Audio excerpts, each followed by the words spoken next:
یہ وادی تیرا ہے. یہاں گردا یعنی خام چرس کی یہ منڈی واقع ہے. اسے ایشیا میں چرس کی واحد منڈی بھی کہا جاتا ہے. عام افراد کی اس منڈی تک رسائی ممکن نہیں. یہاں چرس کا کاروبار کرنے والوں کے علاوہ کسی بھی شخص پر کھڑی نظر رکھی جاتی ہے. منڈی میں داخل ہوتے ہی یہ شخص یہ یقین دلا رہا ہے کہ دیگر علاقے کی مارکیٹوں کے برعکس اس منڈی میں نہ کوئی دام زیادہ بتائے گا اور نہ ہی خراب کوالٹی کا چرس دے گا.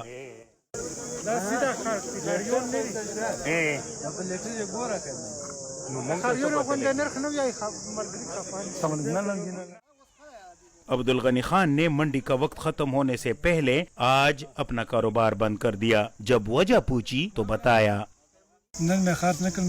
آج میں نے میلے میں کچھ نہیں بیچا کیونکہ چرس کا ریٹ 25,000 تھا، لیکن آج 18,000 اور 16,000 تک میں بک رہی تھی. آج فروخت کر دیتا تو نقصان ہوتا.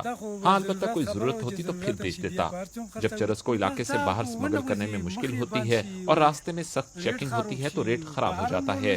یہاں مقامی لوگوں کی مالی حالت اس قابل نہیں کہ وہ خرید سکیں.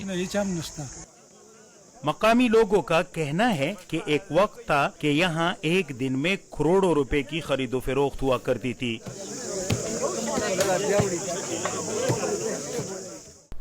افغان صوبہ ننگرہار کی سرحد پر واقع وادی تیرا پاکستانی قبائلی علاقوں خیبر، کھرم اور اورکزئی اضلاع میں پھیلی ہوئی ہے. تیرا کی اس منڈی میں کھلے عام ویڈیو ریکارڈنگ اس لیے ممنوع ہے کیونکہ یہاں کے باسیوں کا خیال ہے کہ یہ علاقے کی بدنامی کا باعث بنتی ہے اور باہر سے آنے والے لوگ علاقے کی صدیوں پرانی ثقافت اور روایات کو نہیں سمجھتے. میں نے عبدالغنی سے پوچھا کہ معیاری چرس کی پہچان کیا ہوتی ہے تو انہوں نے ڈبے کا ڈھکن ہٹا کر کہا معیاری چرس کا پتہ خوشبو سے لگ جاتا ہے. اچھی چرس کی ایک خاص مہک ہوتی ہے، اگر وہ نہ ہو تو پھر سمجھ جاؤ کہ چرس کی کوالٹی اچھی نہیں. وادی تیرا میں بازار کو باغ کہتے ہیں اور عام مارکیٹوں کے علاوہ ہفتے میں 3 دن 3 مختلف مقامات پر ہفتہ وار بازار لگتے ہیں جنہیں میلہ بھی کہا جاتا ہے. تیرا میں میلے اور دیگر خرید و فروخت کا دار و مدار چرس کے اچھے دام کے ساتھ جڑا ہوتا ہے کیونکہ یہاں تقریباً تمام لوگوں کا ذریعہ معاش بنگ اور چرس کی خرید و فروخت کی یہ منڈیاں ہی ہیں. اگر سیزن میں فصل یالہ باری اور دیگر قدرتی آفات سے محفوظ رہے اور دام بھی اچھا ہو تو 5 سے 10 لاکھ روپے تک کما لیتے ہیں. کبھی ہم 10 لاکھ میں فصل خریدتے ہیں اور اسے پھر 8 لاکھ میں فروخت کرنا پڑ جاتا ہے. اس سیزن میں نقصان ہوا ہے. خیال تھا کہ میں 5 لاکھ تک کما لوں گا لیکن اب تک 2 لاکھ کا سامان بھی فروخت نہیں ہوا.